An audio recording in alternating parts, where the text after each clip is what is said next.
mabaho na bango ng bibig ng isang nag-aayuno, mabaho para sa atin, ito ay nagiging special pa sa ating perfume kasi ito ay ginawa para kay Allah bilang pagsunod sa kanyang kautusan.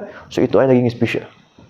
Okay? So kaya nga sabi ni nabasa ko, sabi ni Ibn Rajab, min alamatil iman, mula sa palatanda ng pananampalataya, okay? Mula sa palatanda ng pananampalataya ng tao, yung ikakamuhian niya ang kaniyang mga desires. Akamuhian niya ang kaniyang mga desires, ang kaniyang mga gusto, pagnanasa. Okay? Pagnanasa hindi isa lamang, ha? Marami ng usang pagnanasa. Pagnanasa sa pera, pagnanasa sa pagkain, pagnanasa. Kanyang mga desires, ha? Kapag ito ay ayaw ng Allah. Okay?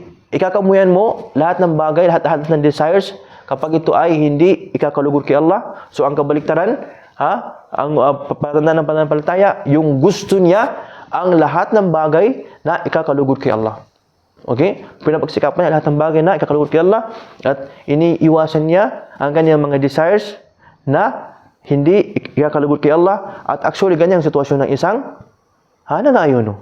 Di ba? Gusto niya kumain, gusto niya uminom, gusto niya makipagtalik, gusto niya ganito, gusto niya ganyan, pero iniwasan niya dahil sa ayaw ng Allah. Di ba? Tapos, yung mga gusto ng Allah, kahit contradict sa kanya, kakalabanin niya ang kanyang syahwa. Dahil lang sa dahil sa kapakanan ng Allah subhanahu wa ta'ala. Ano yung ba? Recorded live? Recorded? Pwede mo i-post? Okay. So, natin nyo. Ganyan, no? MashaAllah. Ano pa? Ano pa mga layunin? So, nakita nyo kung gaano ganda yung pag-aaral layunin? Di ba? Kaya yung sabi ni... Ganda yung sabi ni... Nakita mo yung sinabi ni Sheikh Salih Al-Sheikh? Maaman na ang gaba. Napakaganda, no? Walay, kung nakikinig lang kayo at nababasa kayo ng salita at sulat ng mga scholar. Yung sinabi, daya, study, scholar. Ano sabi niya? Maaman na ang, sabi niya, wallahi, maaman na ang gaba. Sabi niya, wallahi, hindi kami nananampalataya sa kaignorantihan. Sa kabubuhan. Actually, ang term niya, kabubuhan, nakaba. Hindi kami nananampalataya sa kabubuhan. Kung maga, lampas pa sa, labaw pa sa kaignorantihan. Hindi kami nananampalataya sa kabubuhan. Hindi kami nananampalataya, bubu kami dahil sumasama lang kami. Hindi. Nananampalataya kami dahil inalam namin ang bawat detalyado dyan. Kung kailan nalaman namin ang bawat detalyado, mas tinanggap namin, mas na-enjoy namin, kaya kami nagpatuloy at kaya ipapaglaban namin, gawin talaga ito. Gusto niya, kaya nga, sabi ng mga scholar, isa sa condition, kung gusto mo tumira sa lugar ng kufar, dapat alam nila na ikaw ay sasambahin mo ang Allah sa lugar mo. Dapat alam nila. Hindi yung magtatago. Kung pupunta ka sa lugar ng kafir at magtatago ka magsamba sa iyong bahay, hindi pwede sa Islam yun. Condition, dapat alam nila na sasambahin mo si Allah. At dapat alam nila na ang relihiyon mo at ang relihiyon nila magkalaban. Yan din sinabi magpatay. Yan din sinabi magpatay. Yan din sinabi mag-away. Yan din sinabi magsaktan. Ibig sabihin, contradicting. Magkalaban means contradicting. Okay? Wag hindi na masama. Tingnan nyo. Dapat alam nila na ikaw sasamba kay Allah at dapat alam nila na lakum dinukum waliyadin. Yan din sinabi magpatay, yan din sinabi magsaktan, yan din sinabi gawa masama, hindi. Sabihin natin, declaration. Bakit? Kasi maaman na ang kaba. Hindi tayo naniniwala kay Allah, naniniwala sa anumang kautusan dahil lamang sa pagsunod-sunod. Hindi. Ang taong tunay na mananampalataya, siya ay nananampalataya dahil sa malalim na kaalaman na nagdudulot ng nagdudulot ng matatag na pagtanggap at kaya nga gusto mo gawin at kaya nga ipapaglaban mo. Bahala ka dyan, basta ako gawin ko. So, ano pa ang kasama sa mga layunin? Gaya yung naalala ko, yung nabanggit natin kasama sa layunin ng pag-aayon, no? Ang pagkaysa. Oh. Ano yun? Okay. Kasama sa layunin ng pag-ayuno, ang pagkakaysa. Kasama ba sa layunin ng pag-ayuno ng pagkaysa? Kasama ba sa layunin ng pag-ayuno ng pagkaysa? Oo. Kasama ba sa layunin ng pag-ayuno pagkakaysa? Yes, bakit? Dahil sa pag-ayuno ay tinuturo sa atin na pagpapatawaran sa bawat isa. Okay? Ano pa? Sa baka di nila na marinig. Sa pag-ayuno, tinuturo sa atin ang pagpapatawaran sa bawat isa. Okay? Ano pa? Meron pa iba sa inyo? At Kapatiran. Tinuturo yung kapatiran. Sa pag-ayuno, itinuturo sa atin ang kapatiran. Okay? Meron pang ibang sagot? at magsama-sama sa Diyos. Nagkakaisa tayo ng layunin sa pag-ayuno. Ang mga mananampalataya. Doon sila nagkakaisa ng gawain, banal na gawain. Nagtutulungan sila sa paggawa ng mga gawain, mga dakilang gawain. Okay. At sa buwan ng Ramadan, ay kahit yung mga hindi nagsasala o hindi yung kulang sa Ibada. Hinikayat natin. Hinikayat tayong lahat na mag-iisa na mag-fasting sa buwan ng Ramadan. Kaya sa tarawih, nagsama-sama tayo, di ba? Kaya sa pagsamba. Okay. Yung mga hindi mo nakakasama sa pagsasala sa Fajr, nakakasama mo na. Nakilala mo na yung kapitbahay mo. Kung hindi sa Ramadan, hindi mo makilala ang kapitbahay mo. Napagkakaisa kayo ng banal na gawain. Okay. Kasi bakit? Sinasabi kasi natin, habang nag-ayuno ka, gumawa ka ng kabutihan at umiwas ka ng kasalanan. Bro, ang salita na ito, very general. Ang salita na kapag nag-ayuno ka, gumawa ka ng kabutihan, umiwas ka ng kasalanan, at maghahangad ka ng marangal na mga gawain, at umiwas ka sa mga maliliit na mga gawain. Ang salita ito kasi general, bro. Kung pupunta ka sa detalyado, ibig sabihin, lahat ng kautusan ng Islam, ngayon ang oras niya pag-implementa. At importante ito sabihin. Kasi ang tao, kapag hindi mo sinabi ito sa kanya, kapag hindi ka pumunta sa detalyado, uupo siya, sabihin niya, okay, mashallah, napakinggan ko yung leksyon ni Ustad, maganda. Dapat ako, hindi na ako matulog ngayon ha. Hindi na ako matulog ngayon. Ngayon ako hindi matutulog. Gagawa ko ng kabutihan, iwas ko ng kasalanan. Anong kabutihan gagawin ko? Mag-post siya. Anong kabutihan ginawa ko? Gagawin ko. Hindi sinabi sa akin. So, ang sasabihin lang sa iyo, short din sabihin ko, okay? Lahat ng mga naririnig mo sa mga lecture, na mabuting gawain, yun na yung oras na gawin mo. Yun na yung oras na gawin mo. So, ang ayuno ba ay nag-i-encourage ng pagkakaisa? Oo. Ang ayuno ba nag-encourage ng kapatiran? Oo. Ang ayuno ba nag-encourage ng sadaka? Oo. Ang ayuno ba nag-encourage ng mag-aaral? Oo. Lahat ng kautos ng Islam, kasi sabi natin, paggawa ng kabutihan, iwas ang kasalanan.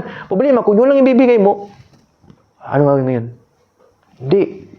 Ang gagawin mo ngayon, yung mga gawaing kabutihan na hindi mo ginagawa. Gumawa ka ng listahan. Ano yung mga napag-aralan ko na mga gawain, hindi ko ginawa.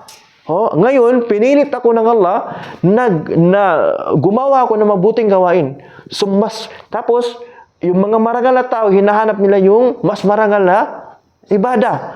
So, ano kaya yung mga naliligtaan ko ng mga kabutihan? Kasi ang mga tao kasi, bro, dahil sa palagi tayo nagsasalita ng general, hindi detalyado. Mga brothers, gumawa kayo ng kabutihan, umiwas kayo ng kasalanan. Minimintin lang nila kung anong kabutihan yung ginagawa nila, at minimintin lang nila yung mga kasalanan na iniiwasan nila. Hindi na sila nagsisikap ng bukod pa doon. Kasi bakit? Walang detalyado. So sabi mo sa kanya, bro, yun na pag-aralan mo na kapatiran, pagtutulungan, pagpatawad, ito yung oras na gawin mo. O kaya mas maganda, kung ano yung hindi mo nagagawa, yun yung gawin mo ngayon. Oh, so ngayon nagiging may activity, may interaction ka sa iyong pag-iyon, no? Nagiging may interaction ka. Okay? So ngayon naman, at the same time, i-review mo yung sarili mo, ano mang kasalanan dapat kaiwasan. Oh. Okay.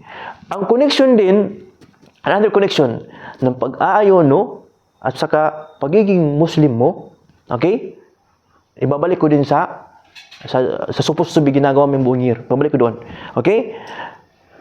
Ang pagiging matuwid sa buong buhay mo, ito na kautusan, given na.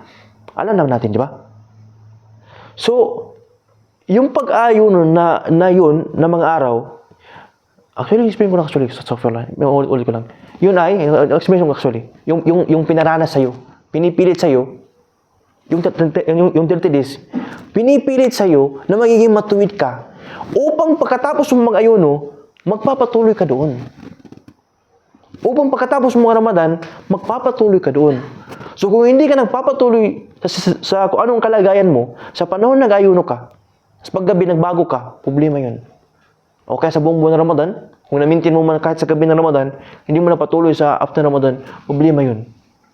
So, meron kang, ito pa lang gusto sabihin, meron kang general quest, general mission. Yung buwan ng Ramadan, ito ay side mission. Ito ay side mission. Okay? Kasi minsan, kailangan mo ng side mission para mas mapalakas yung performance mo sa main mission mo. So, ang pag-ayuno, side mission yan. Ang Allah subhanahu wa ta'ala, isa sa kagandahan ng sistema ng Allah subhanahu wa ta'ala. Tandaan mo, bakit? Question mark. Bakit ang tarawih, kailan naman hindi magiging katumbas ng obligatoryong sala? Tarawih, mas mahaba pa, di ba? Tahajjud nga, mas mahaba, gabi pa. Pero hindi magiging katumbas, hindi maging malapit ang katimpala ng tarawih sa tahajjud sa katimpala ng fardu na sala. Bakit? Sa wisdom ng Allah subhanahu wa ta'ala, kung ano ang bagay na pasok mo sa paraiso, ito para malaman natin na kung mayroong taong pumunta sa impyerno, siya talagang gusto niya pumunta sa impyerno. Kasi ang Allah subhanahu wa ta'ala, kung anong bagay na paraiso mo talaga, agad-agad. Kumbaga, yung bagay na magbibigay sa iyo ng malayong agwat sa isang tao na mapupunta sa impyerno, anong ginagawa ng Allah? Ginagawa ba niya voluntary? Ginagawa ba niya optional? O ginagawa niya obligatory bilang pagmamahal niya sa kanyang mga alipin?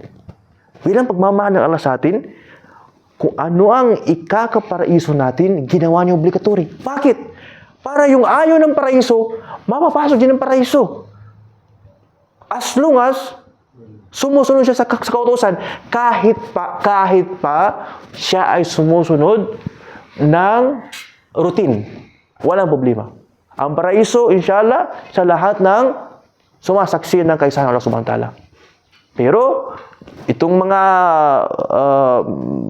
strict na mga dagdag na pinag-utos natin, ito ay upang tayo ay maka-akyat pa na mas mataas na antas. Pero inshallah, lahat ng sumasaksi na Allah ay nag-iisa, automatic, paraiso inshallah. Diba? Okay? So, nawala naman ako. Okay. Nawala naman ako, subhanallah. Ano nga sinabi ko? Gumagawa ang Allah ng... Gumagawa ng Allah, okay. Diba? Kung ano ang mga kakapasok talaga sa paraiso, kakapasok talaga sa paraiso, yun yung mga naging obligatoryong gawain. So itong pag-ayon, no? Obligatory, hindi? Sige. Ibig sabihin, ito ang ikapapasok natin sa paraiso. Oh. So, ikaw papasok sa iyo sa paraiso. Tapos, itutulog mo lang. Ikapapasok sa iyo sa paraiso. Marangal, kasama sa pinakamarangal gawain mo, pinakadakilang gawain mo, magbibigay sa iyo ng malayong agwat, masyadong nagpapalayo sa iyo sa impyerno. Tapos, mamaliitin mo lang. Hindi. Never ang voluntary tatapat sa obligatory. Kaya nga, ang obligatory may impyerno na may paraiso impyerno na nakasalalay. Di ba? Sa voluntary, ito ay pangpalapit kay Allah. Kapag ikaw ay gumawa ng voluntary, ito ay tumatakip sa iyong bumabayad sa iyong kakulangan sa obligatory. So bakit bumabayad doon? Kasi yun yung ipipresenta mo. Ito ay pang-beautify. So sino sa kanila mas mabigat? Yan yun. Isa yun, purpose ng voluntary. Pangalawang purpose ng voluntary, ito ay nagpapalapit kay Allah. Kung gagawa ka ng voluntary ngayon, gagantimpalaan ka ng magagawa mo ang isang obligatory. Okay, magagawa mo pa ang isang voluntary, on the same time, magagantimpalaan ka na magagawa mo ang isang obligatory. So, ang voluntary ibadah, ito ay support. To support the main ibadah. The greater ibadah, which is yung obligatory. So, ating pagawin ito ay obligatory. So, dapat bigyan ng malaking pansin. Okay. Balik tayo sa pagkakaisa. Bukod sa ang pagkakaisa ay nasa ilalim ng paggawa ng kabutihan, ang pagkakaisa binigyan talaga ng specific na gawain sa pag-ayuno. Which is, ginawa ng Allah na nag-iisa ang ating oras ng pagsahur. Okay? Ginawa ng Allah na nag-iisa ang ating oras ng pagsahur. Okay? At, di ba? Ginawa ng Allah na ang ating pagsahur ay nag-iisa. Tama ba mali? Parang mali kasi ang tao naman nagsasahur hindi naman magkapareho. Di ba? Tama ba? Ang tao ba na magsasahur? Ang sabi ko, ang sahur, isa sa pamaraan ng pagkakaisa ng ummat Muhammad. Okay? Pero Ustad, parang hindi naman talaga ang tao nagkakaisa kasi mga iba nagsasahur 1 hour before, 2 hour before, half hour before. Tama ba? So, saan yung pagkaisa? Hindi. Ginawa din. Bakit? Kaya nga sabi ng Prophet Sallam, mas malaking gantimpala ng pagsahur kapag malapit na ang Fajar. So, hindi ba yun? Paghihikayat na hindi ba yung paghihikayat na magsahur sa isang schedule? Pero dahil para hindi mabigatan ng tao, may mga bagay na hindi inuobliga ng Islam dahil lang para hindi mabigatan ang karamihan. Pero actually, sa mga tunay na mga mananampalataya, hindi yung mabigat sa kanila. Pero, para sa karaniwang tao, may mga bagay na ma-realize mo, supposed to be obligatory, pero hindi inuobliga. Dahil lang para hindi, kasi ayaw ng Allah, na ang kanyang relihiyon maging haraj, magiging mahirap. Okay? Pero always, yung encouragement, actually, ma-realize mo doon na may wisdom doon. Bakit in-encourage ng Prophet Sallam na doon ka magsahur before malapit na yung Fajar? Para magiging nakakaisa tayo sa ating pagsahur. Sama-sama tayo sa ating pagpigil. Di ba? Sama-sama tayo sa ating pagsahur. Tapos later on, sama-sama tayo sa ating pagpigil. Di ba? Sama-sama tayo sa ating pagpigil. Number 1. Pangalawa, sa pagpigil natin, napipilitan tayo. Tayo na hindi natin pinapansin yung mga mahirap. Pinilit ka ng Allah na 30 days, papansinin mo ang sitwasyon na mahirap. At papansinin mo na hindi sa dalawang oras, kundi papansinin mo mula sa Fajar hanggang sa Maghrib. So kung hindi ka rin naaawa sa mga mahirap, so isa din questionable ang iyong pag-aayuno. Dahil kasama yun, kasama ang pagkakaisa, kasama ang pagpapansin sa mahirap. Tapos pagdating ang oras ng iftar, hindi ba ginawa rin na ang oras ng iftar ay magkapareho? Bagkus ini-encourage din tayo na mag-iftar sa specific na oras, which is yung mag-aga mag-iftar. Bakit yun? Bakit may scheduling? Bakit may encouragement? Encouragement doon, hindi lang para sa reward. Encouragement doon dahil meron tayong kabutihan. Kaya nga may reward kasi may kabutihan na nangyari doon. Diba? Ang reward hindi binibigay na, ang mga premyo hindi binibigay na walang dahilan. Okay? Yung binibigay na walang dahilan, yun yung gift. Gift, binibigyan mo ng dahilan. Pero mga premyo, hindi. Diba? May mga dahilan. So kaya nga, pinapa-iftar ka Sa specific na schedule. Ini-encourage ka mag-iftar specific na schedule para magsama-sama tayo. Tapos, ini-encourage ang Prophet sallam na para mag-iftar ka sa tamar o kaya sa tubig. Bakit? Sabihin ng iba dahil merong scientific explanation dahil ito ay mabuti. Okay. Nandoon na yun. Okay? Bakit? Bakit tamar sa tubig? Bakit tamar ang binanggit? Bukod sa scientific, bukod sa health benefits. Para pare-parehas yung Yun. Kasi ang topic natin yun, pagkakaisa. Bakit hindi ka sa tamar? Bakit hindi ka sa tamar? Para magkakaisa tayo sa parihong pagkain.